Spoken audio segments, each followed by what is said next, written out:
नमस्कार, मैं doctor Vishwamitra Vaishnav, assistant professor political science, college शिक्षा राजस्थान। प्रिय विद्यार्थियों, अभी हम चर्चा कर रहे हैं राज्य की उत्पत्ति के विभिन्न सिद्धांतों पर।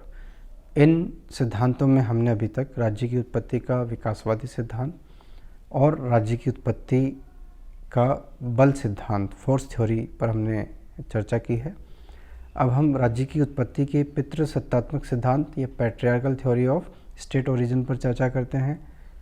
देखिए, राज्य की उत्पत्ति का पितृसत्तात्मक सिद्धांत इस बात पर विश्वास करता है कि राज्य की उत्पत्ति परिवार के विकास के साथ होती है। यानी परिवार जैसे जैसे विकसित होता है, धीरे धीरे उन्हीं परिवारों में से जो सबसे सीनियर परिवार होता है वो धीरे धीरे राज्य की सत्ता का रूप ग्रहण कर लेता है और राज्य का निर्माण होता है।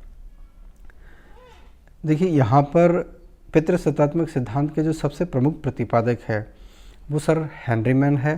सर हेनरी मैन ने अपनी पुस्तक एंशिएंट लॉ और the early history of institutions में ये बताते हैं कि राज्य की उत्पत्ति में परिवार का कैसे रोल है और राज्य की उत्पत्ति में परिवार को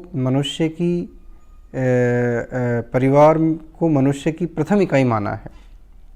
यानी देखिए कि हेनरी मैन ये कहते हैं कि माता पिता बच्चे संयुक्त परिवार के रूप में सामने आते हैं और जैसे जैसे बच्चों की संख्या बढ़ती है और नए ग्रह बनते हैं, नए परिवार का निर्माण होता है और उन समस्त परिवारों में जो सबसे सीनियर जो जीवित परिवार होता है वही आगे चलकर उस क्षेत्र का एक राजा के रूप में हमारे सामने आता है। सर हेनरी मैन ये कहते हैं कि इन परिवार में क्योंकि पिता मुख्य भूमिका में था तो यही पिता जो है आगे चलकर राजा बनता है। यहाँ पर जैसे एक कोई परिवार है, एक कोई जनजाति है, उस जनजाति में जो सबसे प्रमुख जो मुखिया होता है वो राजा के रूप में सामने आता है। उसके बाद में एक जनजाति दूसरी जनजाति से जब कंपटीशन होता है या वो एक दूसरे पर आक्रमण करते हैं, उसके बाद में जब नया राजा इन सब में इस कंपटीशन में जो सबसे आगे जो होता है, सबसे ऊपर जो होता है वो जो है राजा के रूप में हमारे सामने आता है। यानी देखिए, विभिन्न जनजातियाँ जो होती है उनका जब एकीकरण होता है, देखिए मनुष्य से परिवार बन रहा है, परिवार से एक पर्टिकुलर कबीला या जनजाति के रूप में वहाँ पर एक सत्ता स्थापित हो रही है। फिर विभिन्न जनजातियों में जब संघर्ष होता है तो उनमें फिर एक नई और एक संस्था सामने आ रही है। तो धीरे धीरे देखिए मनुष्य, परिवार, कबीले, विभिन्न जनजातियाँ और ऐसे करके जो है एक राज्य की स्थापना हमारे सामने होती है। तो ये और क्योंकि इसमें पिता की महत्वपूर्ण भूमिका होती है, परिवार जो है पिता के नाम से जाने जाते हैं, तो इस प्रकार राज्य का निर्माण होता है। ये राज्य की पितृसत्तात्मक सिद्धांत की बात सर हेनरी मैन करते हैं। देखिए, यहाँ पर पितृसत्तात्मक सिद्धांत की प्रमुख 3 विशेषताओं के संदर्भ में हेनरी मैन बात कर रहे हैं। पहला ये है कि परिवार पुरुष प्रधान था और पुरुषों के जो रक्त संबंध होते थे उन रक्त संबंधों के आधार पर ही जो है कबीलों का विकास होता है और इस परिवार का जो आधार था वो विवाह था और विवाह जो है स्थायी संस्था के रूप में वहाँ स्थापित था। और क्योंकि परिवार का मुखिया पुरुष होता था तो सबसे बड़े पुरुष का जो आदेश था वो अंतिम आदेश था। इस प्रकार राज्य की उत्पत्ति का पितृसत्तात्मक सिद्धांत ये कहता है कि पिता के रूप में राजा बनता है और उसके पीछे परिवार होता है और ये जो राजा है सबसे मुखिया होता है, सबसे सीनियर मोस्ट होता है। लेकिन देखिए, पितृसत्तात्मक सिद्धांत की आलोचना भी होती है।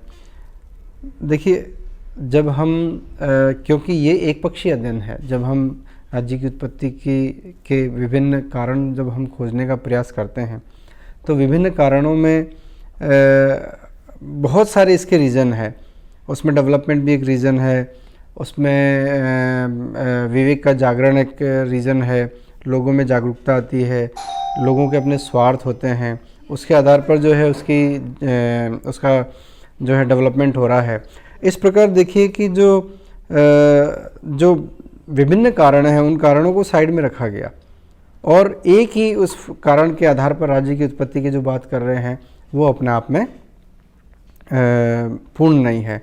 इसके बाद देखिए असभ्य जो जातियां थी वहाँ पर और अनेक जगह से चर्चा होती है कि वहाँ पर विवाह जो है स्थायी नहीं था।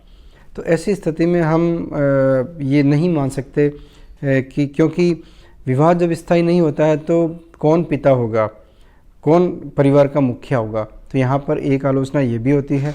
इसके अलावा देखिए कि सबसे महत्वपूर्ण बात यह है आलोचना में कि जो अनुमान लगाया जा रहा है उस अनुमान का जो आधार है वो ही गलत है, क्योंकि इसके बहुत सारे पहलू हैं। राज्य के विकास के जब चरण हम पढ़ते हैं, राज्य के विकास के जब हम कारण पढ़ रहे हैं, तो उन सब कारणों को साइडलाइन में करके केवल परिवार और मुखिया के ऊपर आधारित जो अनुमान है वो अपने आप में असत्य है। इस प्रकार सर फ्रेजर भी ये कहते हैं कि पितृसत्तात्मक सिद्धांत ने परिवार पर फोकस किया, उसके मुखिया पर फोकस किया और इतना फोकस किया कि राज्य की उत्पत्ति के अन्य कारणों को इन्होंने बिल्कुल इग्नोर कर दिया। इस प्रकार हम ये देख सकते हैं कि राज्य की उत्पत्ति का जो पितृसत्तात्मक सिद्धांत है ये पिता की भूमिका और परिवार को राज्य के विकास में महत्वपूर्ण रोल देता है, भूमिका देता है और यहाँ पर इसकी आलोचना भी होती है। और क्योंकि हम जानते हैं कि राज्य की उत्पत्ति का अगर हम फाइनल कंक्लूजन देखते हैं तो राज्य की उत्पत्ति एक तरह से विकास के रूप में हुई है, तो यह परिवार के विकास की तो चर्चा कर रहा है, लेकिन परिवार के आधार पर राज्य के विकास पर ये मौन है। इस प्रकार हम राज्य की उत्पत्ति के पितृसत्तात्मक सिद्धांत को समझ सकते हैं। धन्यवाद।